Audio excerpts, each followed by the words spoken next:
Muy bienvenido. Hoy tenemos un programa extraordinario, espectacular. Hoy vamos a hablar del legado de Giordano Bruno y lo vamos a hacer con un hombre extraordinario, de un gran intelecto y una gran alma, el doctor Alejandro Pomposo. Él ya te contaré, pero él es físico, médico, filósofo, un hombre de enorme conocimiento y enorme viveza en el conocimiento. Así que vamos a disfrutar mucho este encuentro y tenemos, ya sabes, el personaje del más allá que hoy ocupa toda nuestra atención y es nuestra gran inspiración.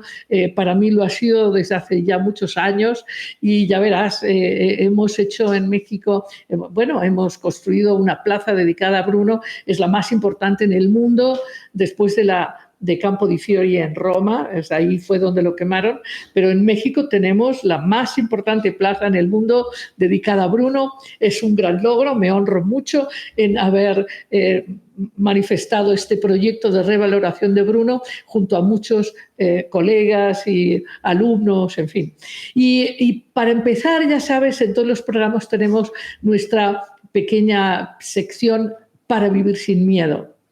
Y empezamos ya con esta sección para vivir sin miedo. Hoy la sugerencia es que goces tu propia autoestima. Goza tu autoestima, hemos dicho en esta sección. ¿Por qué? Porque la autoestima es una de las necesidades fundamentales que tú tienes para vivir en gozo y en paz. Sin autoestima siempre te sientes amenazado, preocupado, preocupada y siempre estás evitando castigos porque sin autoestima piensas que estás mal y estás esperando el castigo o bien te la pasas queriendo premios.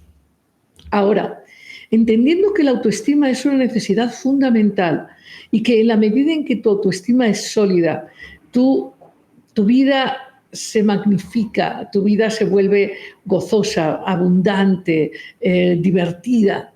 Entonces hay que entender qué es la autoestima, porque a veces nos hemos confundido. Yo creo que ha habido mucha divulgación de la autoestima y hoy todo el mundo está de acuerdo en la necesidad de la autoestima, pero pensamos que la autoestima viene de afuera, que tu autoestima se nutre de lo que los demás piensan de ti. Por eso ha habido errores que inducen a pensar que si te cambias de corte de pelo y haces una dieta y te compras un bolso más bonito o te compras un traje mejor o tu coche es más moderno y más grande, entonces tienes más autoestima. Eso es no solamente erróneo, sino absolutamente falso y va en contra de tu autoestima. Concéntrate en estas dos palabras, autoestima. Claro, la hemos juntado, autoestima, pero la autoestima tiene que ver con la estima que tú tienes por ti. Y este es el desafío, porque además, cuando tu autoestima depende de lo que otros piensan y dicen, de lo que te dicen y no te dicen, de tu dependencia de este otro, sea tu pareja o tu jefe o tu vecino, en fin, cuando tú dependes de ello, tu vida se vuelve descentrada, no estás centrado en ti, en lo que piensas, sientes, necesitas, en tu verdadero ser y en tu verdadera manifestación, sino que se vuelve confusa, depende de con quién estés, depende de lo que esté sucediendo en el momento y entonces pierdes tu equilibrio y pierdes tu conexión y tu centro. Entonces, lo primero que hay que hacer es entender que la autoestima no depende de los demás. Tan es así que cuando tú piensas que tu autoestima ha crecido porque tienes un muy buen puesto o porque tienes un muy buen momento económico, cuando el puesto desaparece o el que te daba regalos desaparece o la economía desaparece, tu autoestima se viene abajo. Y es porque tú has cometido el error de poner tu autoestima y la fuente de tu autoestima en los otros, en los ajenos. No, la autoestima tiene que ver con la capacidad que tú tienes de respetar tus emociones, tus pensamientos propios. No que no puedas aprender de otros, pero tienes que aprender a pensar por ti mismo, sobre todo a tener contacto con tus emociones y a cuidarte en lo que para ti es fundamental y necesario. Pero sobre todo, la autoestima es esta relación que te permite tener seguridad, esta seguridad de que pase lo que pase en tu vida, tú sabrás responder, sabrás encontrar la mejor respuesta, la mejor acción, la mejor actitud. Estar en una relación de autoconfianza, de autovalía, es lo que va a fortalecer tu autoestima. Y yo te sugiero, goza tu autoestima, porque si tu autoestima es real, de esa que nace por dentro, de esa que nace con estar en paz con quien eres, con tu cuerpo, con tu código genético y con tu código postal. Cuando tú estás en paz con quien eres y amas quien eres y respetas tus emociones, tu vida lo refleja, y lo refleja de manera muy clara. Así que goza tu autoestima. Y nos vamos ya abiertamente con el doctor Alexander Pomposo.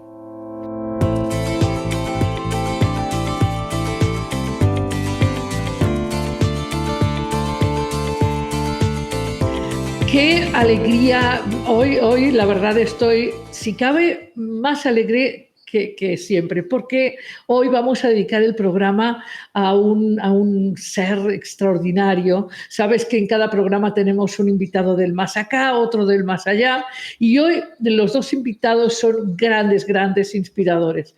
Nuestro programa va a estar hoy dedicado al gran legado de Giordano Bruno, así que lo vamos a tener presente a lo largo de todo el programa, pero me hace mucha ilusión conversar abiertamente con el doctor Alejandro Pomposo.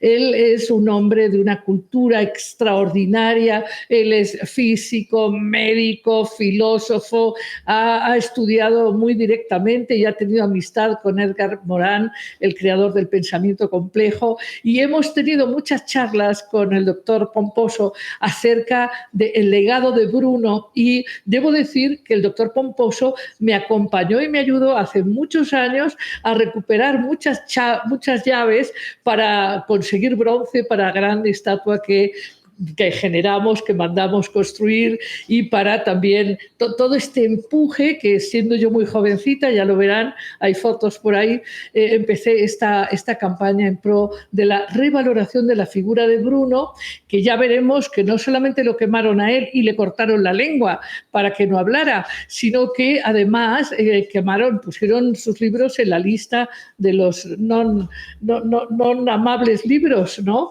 En fin. Pero quiero dar la bienvenida, doctor Alejandro Pomposo.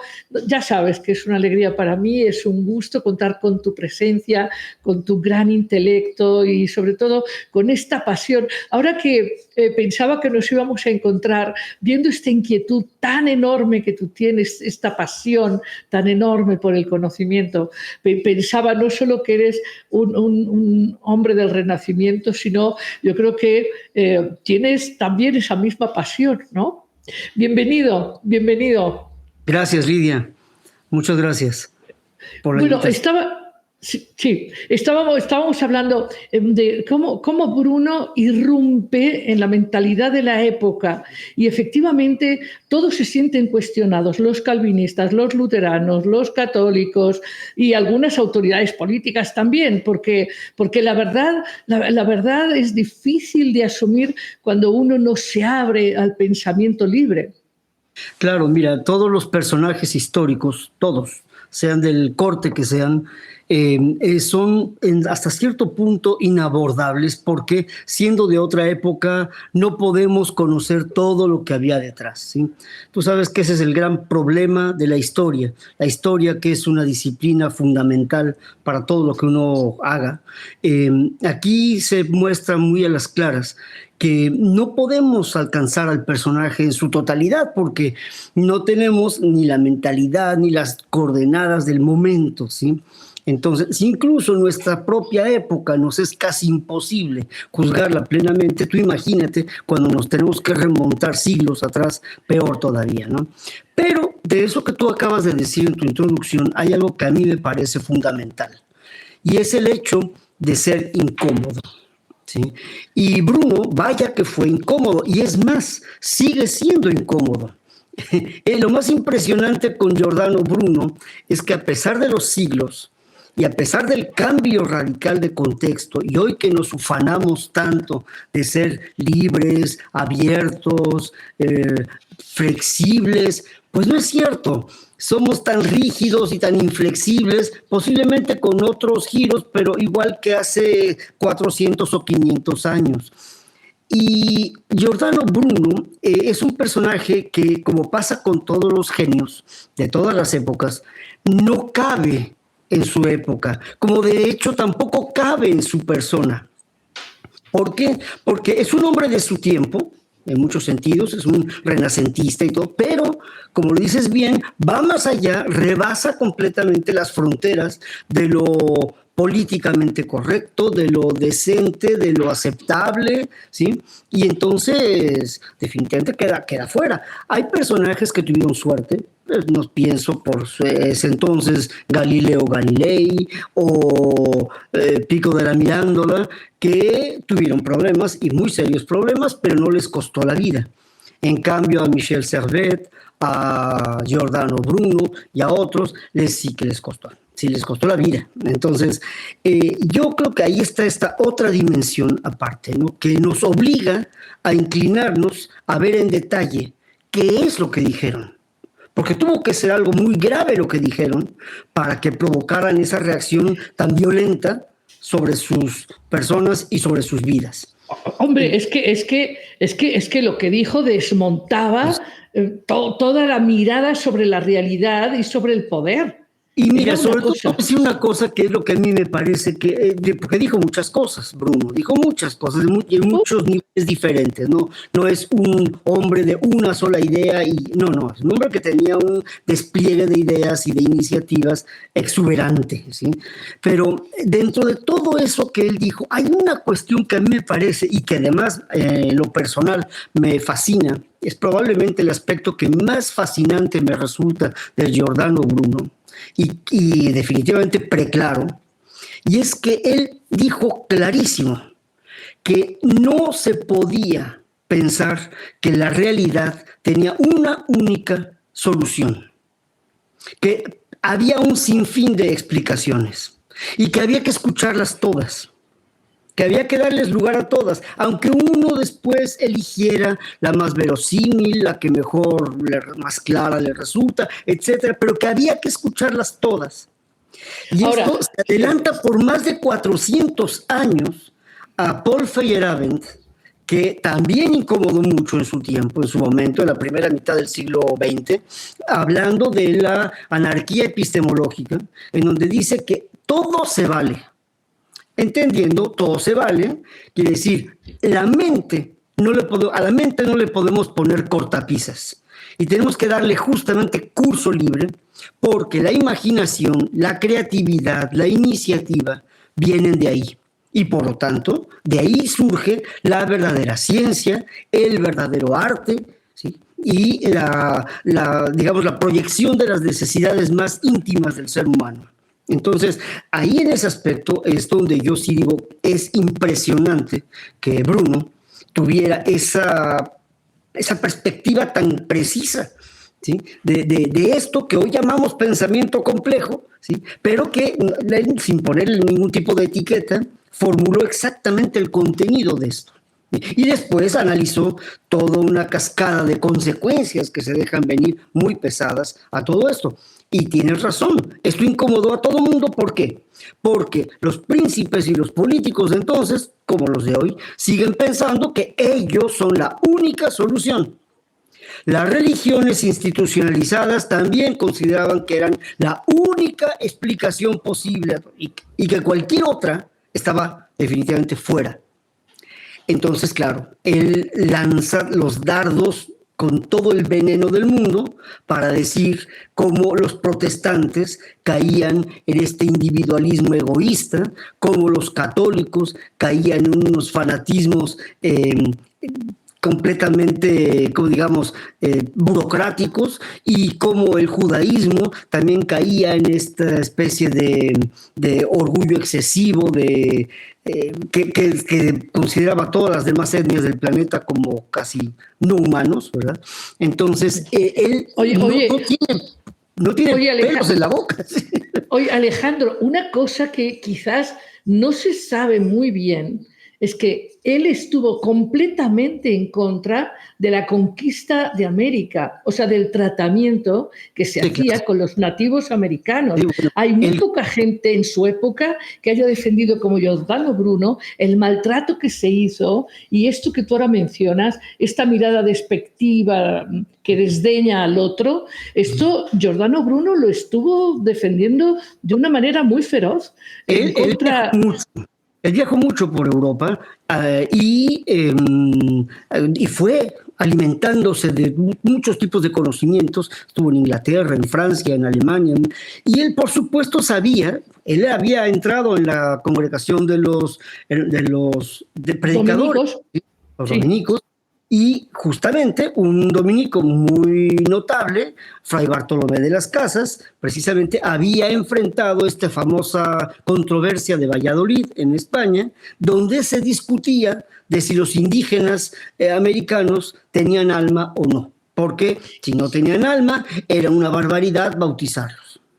Entonces, Sí. Las Casas, indignadísimo por este asunto, armó toda una argumentación y fue allá a Valladolid. Y allá presentó, llevó indígenas incluso, y los presentó y todo. La conclusión de la controversia fue que no tenían alma. Eso finalmente rápido se echó para atrás, ¿no? Oye, Pero pero sí. de ahí la indignación de Bruno, porque él en su propia congregación había vivido esto y él decía, esto es una barbaridad, ¿no? Esto es una Pero barbaridad. fíjate, pero fíjate también, otra de las ideas que, bueno, que creo que es fantástica, es que todo es uno, es decir, que no hay nada en el universo que no tenga alma y que Dios está en todos los seres y las cosas. Y esto, claro, era, y también esta propuesta suya de que la conexión con lo sagrado o lo espiritual era un asunto del individuo.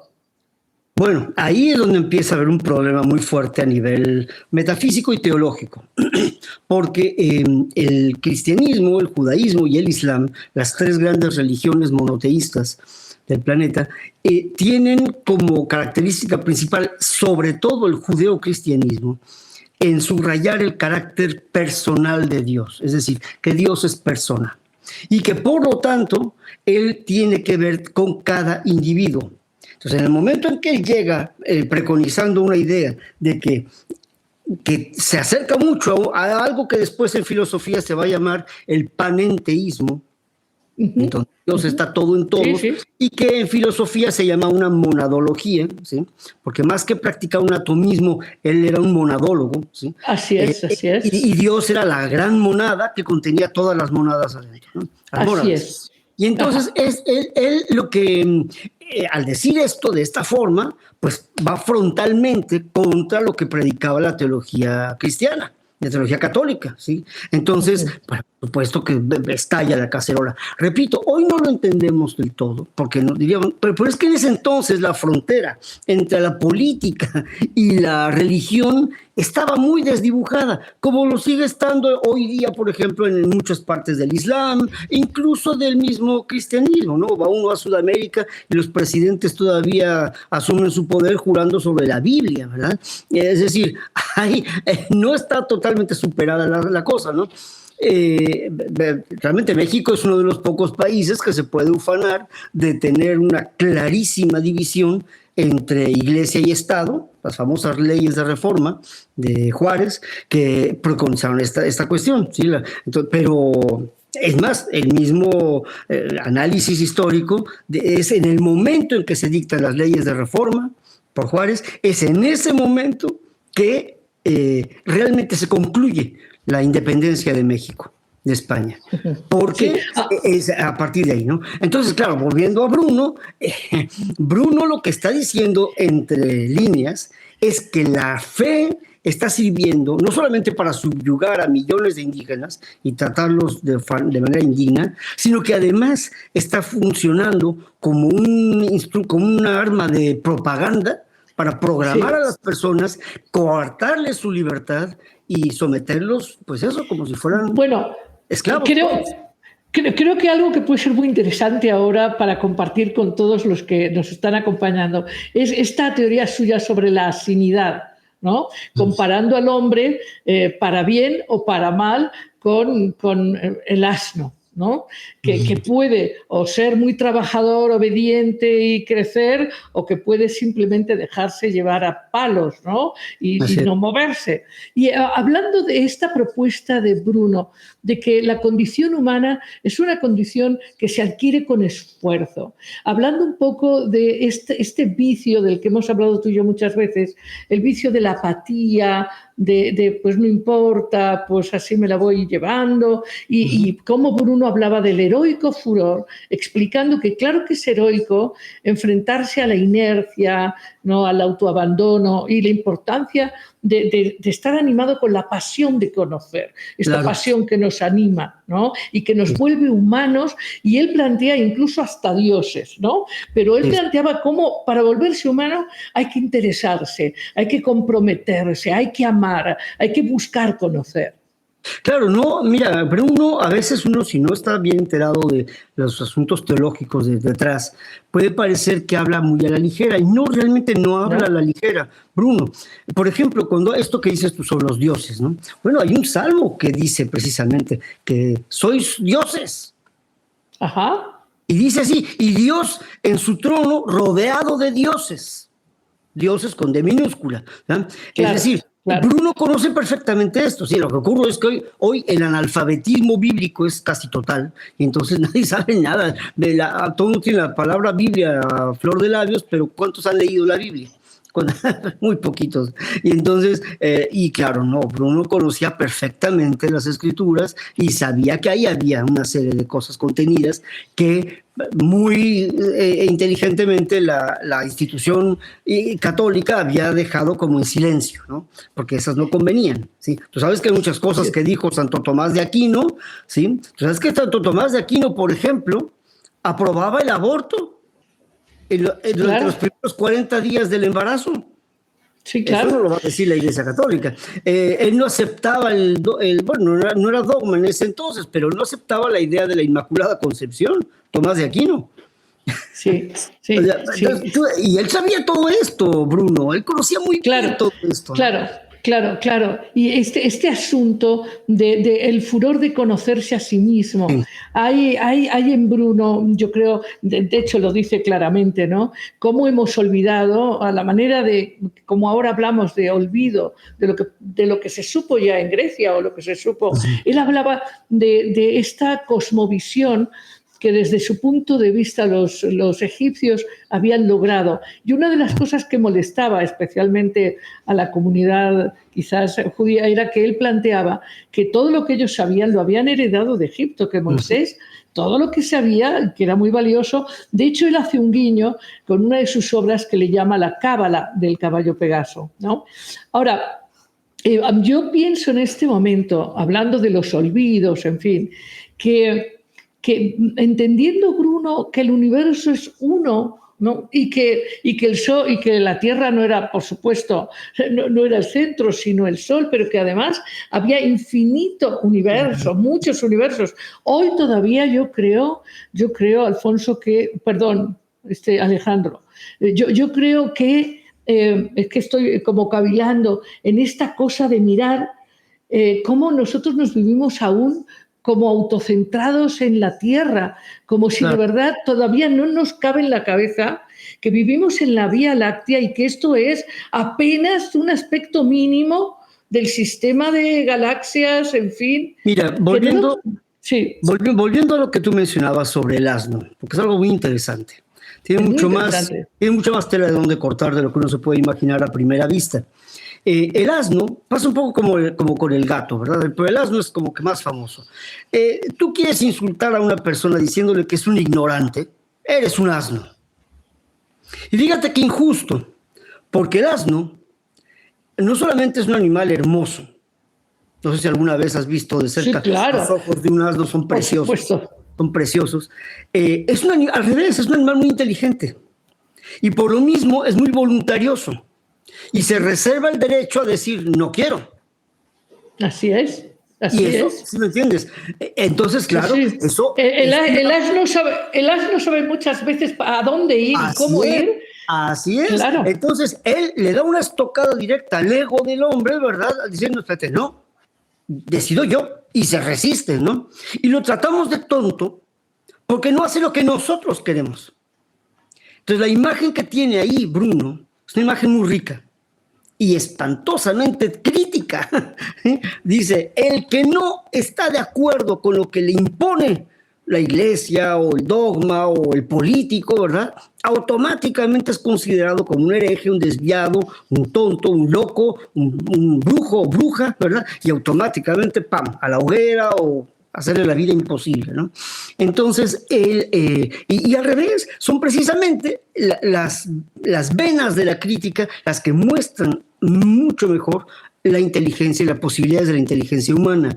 Y es ahí donde él pone todo el peso de su confianza, en la inteligencia humana, ¿sí? Entonces, y a partir de ahí, bueno, pues ya se deja abrir todo. Ahora, habría que aclarar también sobre esta cuestión de Egipto, ¿sí? Muchas veces se ha dicho, porque sí es verdad que Bruno forma parte de este equipo, digamos, de gente de origen, de influencia de Padua, sobre todo, de gente de origen platónico, neoplatónico, en fin. Y sí es cierto, hay muchos elementos de Platón, de Plotino, en el pensamiento de Bruno. Sí.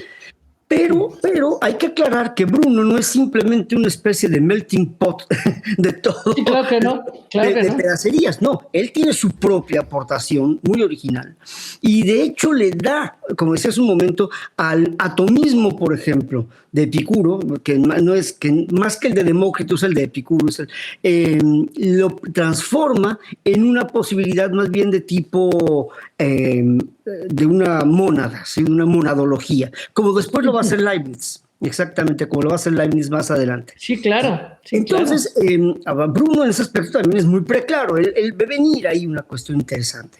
Por ejemplo, dice, están hechos con la misma materia el hombre, las estrellas y las cucarachas.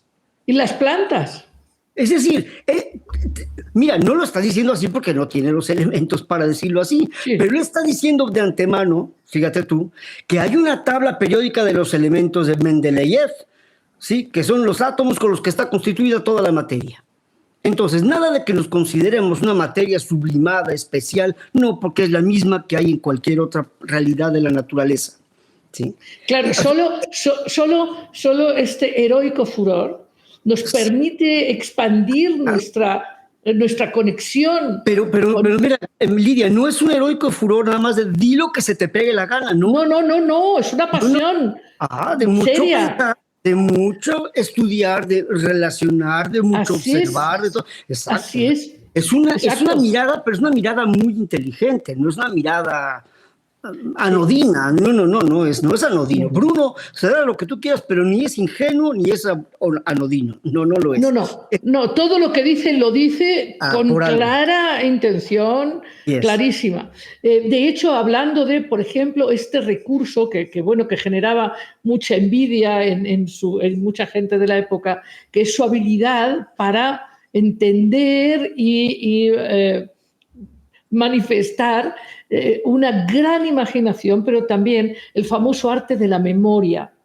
Este arte de relacionar todos los elementos que permite entender o hacer, hoy diríamos, grandes mapas. Y de ahí quiero irme a una obra. Nosotros hicimos la primera traducción a lengua hispana de una de sus obras latinas, Los vínculos en general. Y esta que fue incluso comparada con una obra como la del Príncipe de Maquiavelo, porque lo que explicaba Bruno ahí en esa obra es que todo está relacionado, pero de la misma manera que el agua y el aceite tienen una relación de separación, pueden estar juntos pero separados, es diferente otro tipo de elementos que sí se combinan, como el agua y el vino. Es decir, no todas las personas pueden de verdad integrarse en una mirada o en una acción, pueden estar juntas pero no integradas y viceversa, como otras personas sí pueden tener una enorme empatía, simpatía, etc. Y hay ahí, y se ha utilizado esta obra también, como una inteligencia política, o podríamos traducirlo hoy, como tú dices muy bien, pues las palabras son distintas, ¿no?, en nuestro lenguaje, pero esta obra de Los vínculos en general explica mucho nuestra presencia en el universo, nuestras posibilidades evolutivas y de relación, y creo que sería una obra, así como se ha hablado mucho del arte de la guerra de Sun Tzu, o se ha hablado del príncipe Maquiavelo, los vínculos en general, es una obra interesantísima, claro, para cualquier político de hoy. Es más, también para cualquier científico. Mira, yo de hecho, mi primer contacto con Bruno fue a través de la física. Ahí fue la primera. Yo había escuchado desde el bachillerato hablar de Giordano Bruno, pero no demasiado. Yo había estado en escuelas católicas durante 13 años, pues no se hablaba mucho de Bruno. Se mencionó, pero nada más. Pero ya una vez en la Facultad de Ciencias, en la UNAM, allá en la carrera de física, ahí por primera vez escuché hablar de Bruno y del efecto devastador que tuvo su auto de fe en la vida de Galileo, en la vida de Descartes y en la de muchos otros, ¿no? Entonces, y en aquel momento me acuerdo la profesora que nos habló del tema hizo una observación que a mí me llamó mucho la atención. Dijo que era un precursor de las luces. Presentó a Bruno como un precursor de las luces, como un precursor de Voltaire, de Diderot, de todos ellos, ¿sí? Y a mí me llamó la atención, y llegando a casa yo lo comenté con mi padre y me dijo, mira qué interesante, sí es cierto, en una buena medida es un precursor de los iluministas, que se le podría llamar así, y en ese sentido, pues sí, tiene una osadía que le va a costar muy caro, ¿sí? Porque incluso a los enciclopedistas también les costó, ¿sí? De alguna manera, pero a Bruno, bueno, él pagó con todo. Y definitivamente el punto fundamental del pensamiento de Bruno en la física es que él dice, bueno, en realidad esta idea de que la Tierra es el centro, y es que es cierto, él se da cuenta de que Aristóteles, su archienemigo, ¿verdad? Su némesis en muchos sentidos, es un geocentrista de hueso colorado, y ya con eso le basta. Además, también la crítica más fuerte que le lanza Aristóteles, entre muchas otras, es que el mismo Aristóteles, el estagirita, se la pasa denostando a todos los demás filósofos que no piensan exactamente lo que él piensa, ¿no? Y es ahí donde él se agarra para decir, eso es justamente lo que hay que evitar. ¿Por qué? Porque hay que escucharlos a todos. Todos dicen algo cierto. Y en ese aspecto, ahí y yo creo que Bruno está aportando una cuestión genial, ¿sí? Que después un jesuita, 100 y pico años después de Bruno, Malebranche, va a decir que la primera etapa de cualquier investigación es buscar la metodología, porque no existe un método, sino existen métodos en plural. Y esa es una herencia directa de Bruno, que pasa a la ciencia. Yo todavía me sorprende hoy cuando yo dirijo tesis o trabajos de investigación y me dicen, bueno, es que ¿cuál es la metodología? Digo, es que esa es tu primera investigación. Claro. ¿Cuál es la investigación? ¿Cuál es la metodología que le va a eso que tú estás buscando? Bueno, pero es que lo que dice el método científico, no, ya te equivocaste. Y aquí es donde Bruno dice algo que es muy importante. La investigación, el conocimiento e incluso el uso de la memoria, correcto, consiste en extrapolar y pasar, dar el salto del muy frecuentemente al siempre, ¿sí? O de casi nunca a nunca. Es decir, dar los pasos que son osados, son arriesgados, pero Bruno dice, es que tiene que ser así. En cada paso que damos al caminar, nos arriesgamos a la caída. Y así es. Y es que si yo no quiero arriesgar la caída, entonces no voy a caminar. Entonces tengo que caminar y arriesgar. Entonces él es un pensamiento increíble, ¿sí? Y fíjate que de veras, lo repito, todavía hoy sigue siendo profundamente escandaloso. ¿Por qué? Porque sigue siendo un gran reto. A todos nosotros nos resultaría muy cómodo, y es que realmente es cómodo, instalarnos en un determinismo donde todo está perfectamente ya explicado, y ya está. Esa es la explicación. Nada más contrario al espíritu de Bruno. Bruno es un personaje que por eso es contagioso.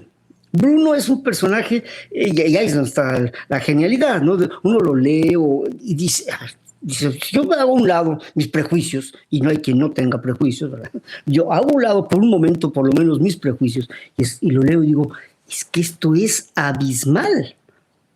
Es un pensamiento, el de Bruno, que te corta el aliento porque te lanza a espacios aparentemente vacíos, ¿sí? Y que, a ver, ¿qué haces ahí? Ahí no hay agarraderas, ¿no? Entonces, Claro. ese es el reto, y me parece a mí que sigue siendo hoy por hoy una luminaria de cara al avance del pensamiento. No importa en qué área, ¿eh? Esto creo que Sí, vale para cualquier área. Totalmente, para la metafísica, para la física, Para la para la política, para la ética, ciencia, el para la arte. política, totalmente. Pero fíjate, hablábamos tú y yo hace no mucho, hablábamos acerca de cómo sentimos que quizás uno de los mayores problemas que está enfrentando el mundo ante este cambio global, ¿no? Este cambio enorme que es muy obvio, que en ese sentido estaríamos viendo una época muy similar en cuanto a la necesidad de ver los futuros posibles, ¿no? Pero entonces esta es con el miedo al cambio, el enorme miedo al cambio, esta posición que parece infectar a la humanidad de miedo y de abulia, de pues ya que, pues yo no puedo, pues yo no soy nadie, que es una posición totalmente contraria a Bruno, porque Bruno claro que entiende que la pequeña mónada tiene un gran impacto en la gran mónada y viceversa, que todo está comunicado y tenemos impacto. Y algo que hoy algunas gentes están empezando a vislumbrar, cuando hoy la gente dice, bueno, es que lo interno se refleja en lo externo y no hay sino interno o externo, eso Bruno lo explicó hace más de 400 años, Bueno, es sí, poderosamente inspirador. sí, sí, no, y los analistas de Bruno, del pensamiento de Bruno, tienen muchos problemas porque no saben si es un pensamiento trascendente o si es un pensamiento inmanente. Y claro, y es porque ellos mismos, estos investigadores, analistas, están impregnados de una forma de determinismo con barreras diciendo esto está a la derecha, esto está a la izquierda. Cuando Bruno precisamente desdibuja esas fronteras y dice, no, Exacto, la trascendencia empieza desde la inmanencia. así es, empieza Esto que yo desde llamo, dentro, esto que yo llamo adentro o la interioridad, no existe nada más exterior que mi interioridad. así ¿Sí? es. Entonces, Ya, es impresionante. Pero te digo, te resulta vertiginoso. El pensar, así no es. me venía la palabra, es la palabra que me parece que mejor califica el pensamiento de Bruno. Es un Claro, pensamiento porque vertiginoso. vertiginoso, claro, porque te deja sin Claro, certeza en lo conocido. O pero sea, es que eso es justamente lo que hace falta para poder crear, para poder avanzar, ¿sí? Y entonces él le insufla una corriente impresionante de aire fresco, ¿sí?, al pensamiento humano, dejándole el curso libre. ¿Sí? Obviamente tenía que enfrentarse, o sea, iba a ser frontal el choque. Pero mira, mi querida amiga, sigue siendo cierto hoy. sí, Sigue sí, siendo sí. hoy.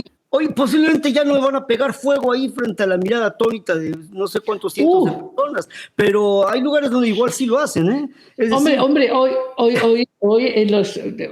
diríamos que las hogueras son los medios, ¿no? no, Es muy claro. Y fácil. tú cuando piensas en estas miles de mujeres iraníes que están ahí peleándose porque no quieren, están hartas de usar un velo obligado, ¿si me entiendes? Es decir, no ha Exacto, cambiado exacto, demasiado, no ha cambiado demasiado. exacto. ¿Sí? Ahora, Entonces, sí, no, no, que estamos, por eso es tan importante, Lidia, esto que se hizo hace 30 años.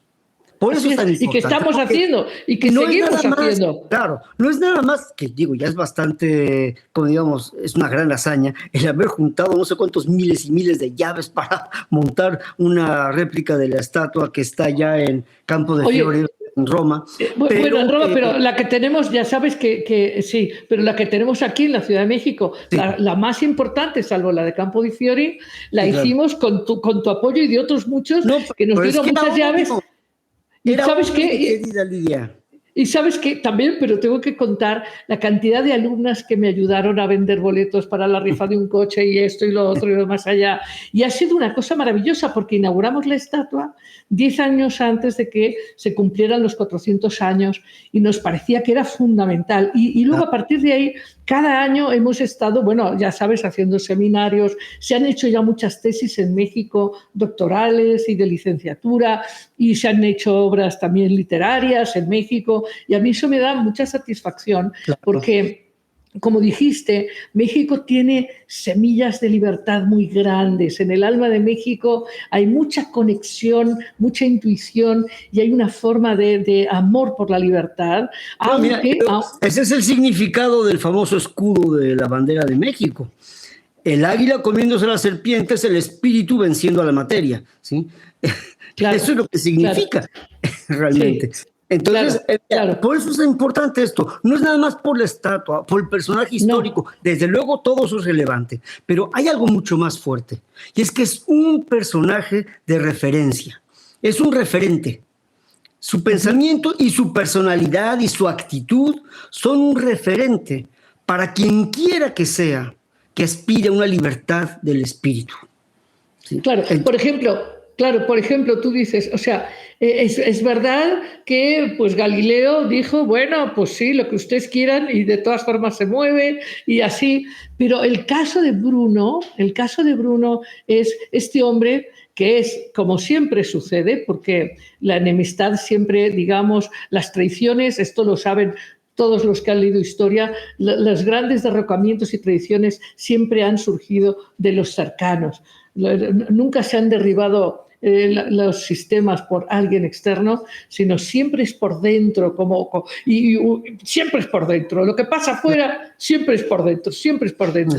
Bueno, pero en el caso de Bruno, traicionado por un envidioso, ¿no? Un envidioso veneciano con poder, que lo invita a su palacio a darle las clases de la memoria, ¿no? Del arte de la memoria, y que cuando Bruno, que ya ves tú que Bruno estuvo prácticamente de 2 años en 2 años, de Londres a París, de París a Alemania, bueno, a las distintas ciudades de Alemania y a Praga y aquí y allá. Cuando Bruno le dice, me quiero ir a revisar X cosas, y entonces el hombre lo encierra en el cuarto, no se lo deja ir y llama a la Inquisición, en fin, ya sabes. Pero entonces estuvo a punto de liberarse en Venecia, pero finalmente llegó la curia romana y lo llevaron 7 años en una celda y desde ahí no se movió ni solo día. Sí. Es fuerte, ¿no? No, terrible. Mira, de hecho, hoy estaba yo, me topé con una placa que yo no conozco. He estado muchas veces en la ciudad de Toulouse, al sur de Francia, ¿no? Sí. Y la próxima vez que vaya voy directamente a este lugar. Es un pequeño parque en donde resulta que también quemaron vivo a otro personaje que conoció a Bruno, también italiano, que era Giulio Cesare Vanini. Vanini, sí. Vanini era un personaje muy brillante que ya entrado en años para la época, es decir, a los 40 y pico de años, entró a ser religioso y empezó a hacer una crítica muy severa de la iglesia. Y curiosamente, fíjate que quien dio la sentencia de quemarlo vivo, bueno, ya sabes, previa tortura, cortarle la lengua, medio estrangularlo y luego quemarlo, tú imagínate una situación. Después de eso me pasa por la mente la frase, Dios es amor, y yo me quedo con, bueno, el hecho es que en esta placa mencionan y que el que lo manda a la hoguera, fíjate que no fue la Inquisición, fue el Cabildo de Toulouse. O sea, fue el orden político. Sí, Así, esto es muy interesante porque quiere decir que el gran enemigo no era solamente la Iglesia Católica, ¿no? Era todo el sistema. Todo el sistema. Y aquí mencionan en esta placa a Giulio Cesare Vanini, a Etienne Dolet, que fue quemado en París, a Michel Servet, que fue quemado en Ginebra, y a Giordano Bruno, que fue quemado en Roma. Entonces, es decir, es una época verdaderamente... Sí. Mira, mi querida amiga, tú y yo ya estaríamos en la hoguera, seguro. Si hubiéramos vivido en ese tiempo, es seguro. Pero lo que quiero decir es que nosotros hoy, esas historias que son terribles, son de una fuerza muy, muy grande, nos deben interpelar. Y probablemente de todos estos caballeros que mencioné, Bruno sea el que más alcance tuvo, ¿sí? Justamente por el contenido de sus ideas y por la fuerza que tú mencionas que le llevó hasta el último minuto de su vida, ¿sí? No solamente no se retractó, sino que fue hasta el final, o sea, fue hasta el final. Bueno, imagínate su concepción sobre el todo y la trascendencia, que decía: tenéis más miedo vosotros al decirme la sentencia que yo, que voy a morir. Porque para Bruno la vida no terminaba con la muerte. La vida. Entonces, bueno, el asunto es que efectivamente, pues a mí me honra tu presencia en esta conversación, porque, bueno, pues han pasado ya muchos años.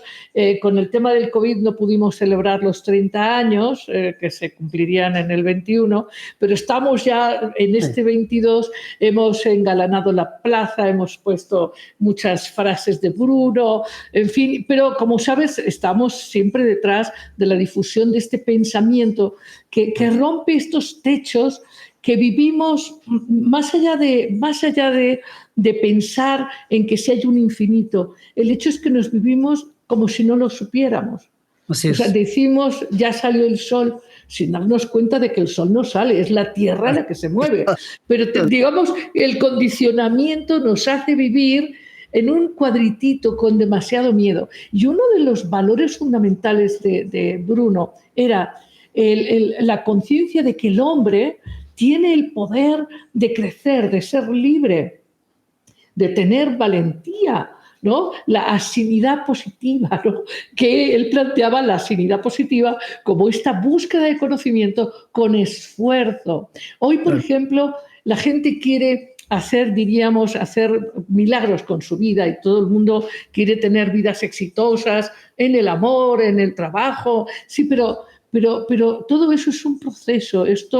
Hay mucha tentación a querer sí crecer, pero de manera inmediata, sin esto que tú planteabas, que requiere profundidad, requiere estudio, requiere sobre todo conocimiento interno, entender cómo uno realmente está creando sus relaciones, sus vínculos.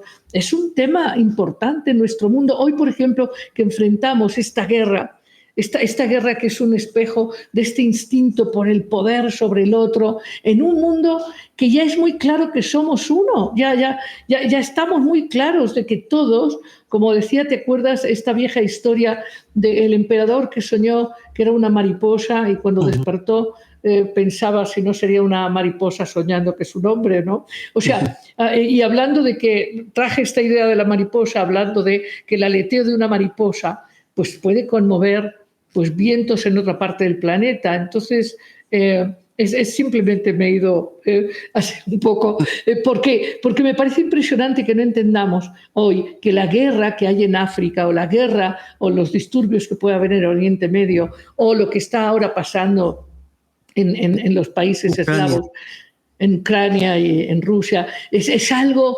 Y fíjate, la semana pasada yo hablaba de esta propuesta de estar en el mundo de Lee, porque cuando la gente nos ponemos del lado de unos o del lado de otros, estamos, sin darnos cuenta, tomando esta misma posición polarizada.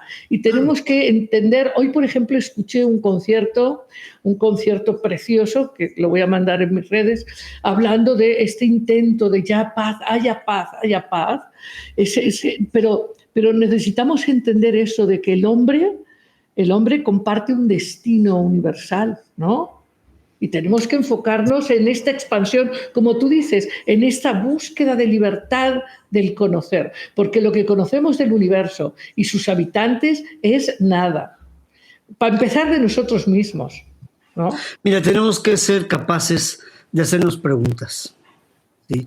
Yo desde hace ya años, lo primero que hago antes de salir de la cama en la mañana, me pregunto, Alex, ¿para quién trabajas? ¿Vas a escribir? ¿Por qué vas a escribir? ¿Vas a dar una clase? ¿Por qué vas a dar una clase?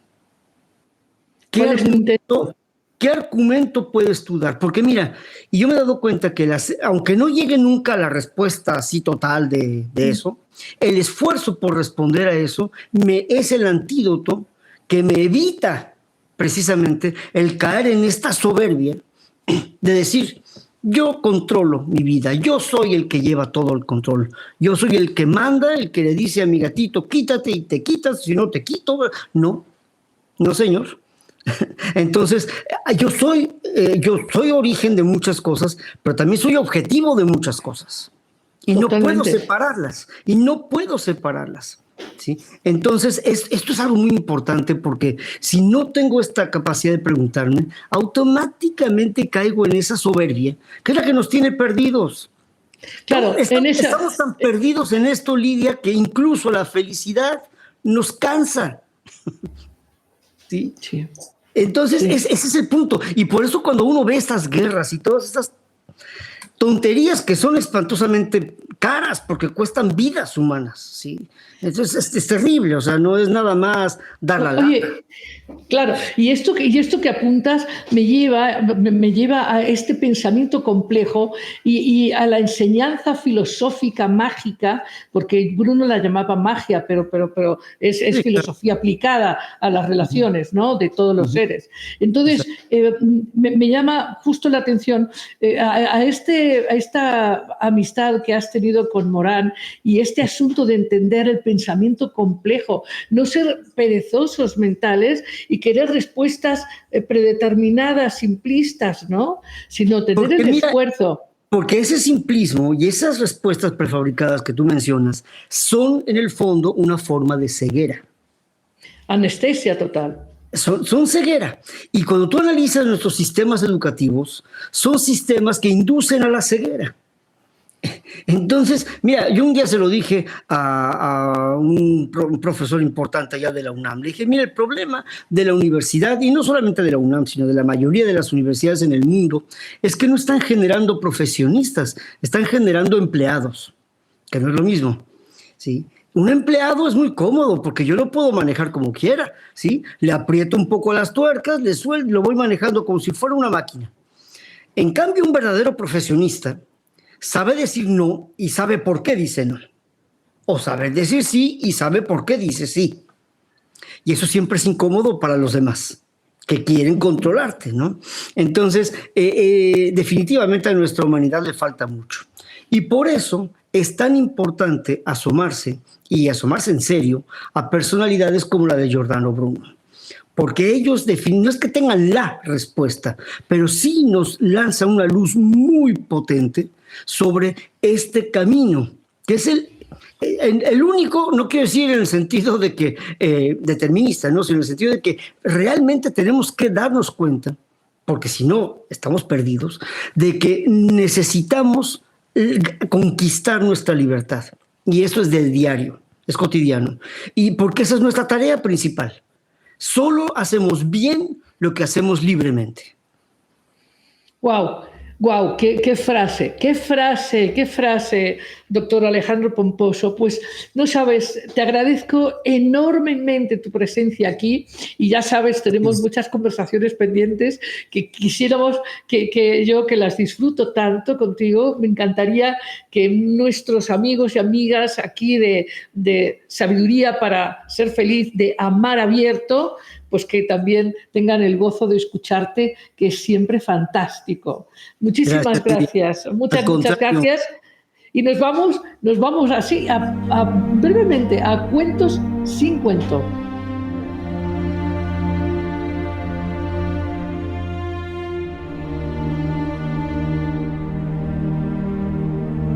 Pues aquí estamos, en este espacio que nos encanta, el espacio de los cuentos sin cuento, estas historias que dicen tantas verdades de manera tan amable y tan risueña. Pues hoy la historia tiene que ver con los dos esclavos, ¿sí? Pero, pues ya te vas a enterar, pero después. La historia tiene que ver con que un día un sultán decidió salir del palacio para estar en contacto con su pueblo, con todo su pueblo. A este sultán le gustaba que lo vieran, que lo aplaudieran, sobre todo que le rindieran honores. Así que salió el sultán del palacio, pues muy bien vestido, con su mejor caballo y su séquito, un séquito pues de muchísima gente también muy engalanada. Así que la marcha del sultán por el pueblo era espectacular para todos los ciudadanos.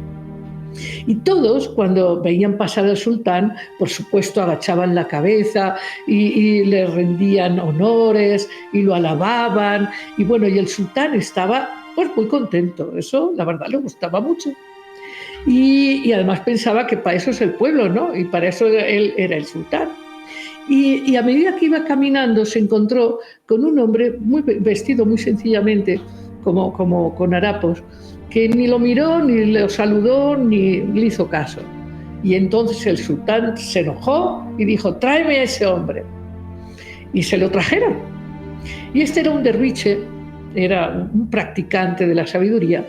Y entonces, interpelado por el gran sultán: ¿tú por qué osas despreciar mi presencia? ¿Cómo no me saludas? ¿Cómo no me haces loas? Y entonces le dice el derviche: bueno, la verdad, yo tengo 2 esclavos que tú no tienes, y esos 2 esclavos me hacen a mí mucho más libre que tú y mucho más poderoso. Así que, la verdad, no me interesas. Bueno. El sultán entró en ira, se encendió de color y dijo: pero tú, ¿cómo osas decirme esto? Te voy a llevar al palacio y te voy a encerrar. Y eso hizo. Y lo encerró a pan y agua, pero bueno, al derviche no le importó mucho. Y entonces lo hizo llamar. Está bien, lo hizo llamar a una sala donde estaban solos el sultán y el derviche, porque al sultán finalmente le causaba curiosidad cuál era la fuerza de este hombre, quién serían estos 2 esclavos que le daban semejante poder de desafiarlo, que no temía al castigo, no temía a la muerte, no podía reducirlo. Entonces lo citó a este salón y le dijo: a ver, tú cuéntame, ¿por qué? ¿Quiénes son estos esclavos? Y el derviche le dijo: estos 2 esclavos que yo tengo perfectamente ordenados y conducidos y que me obedecen siempre son la ira y la avaricia. Y me parece que tú no los tienes gobernados. Y eso fue muy impactante para el sultán y quizá también para ti o para mí. Colorín colorado, este cuento se ha acabado. Nos vemos el próximo jueves en un programa muy interesante.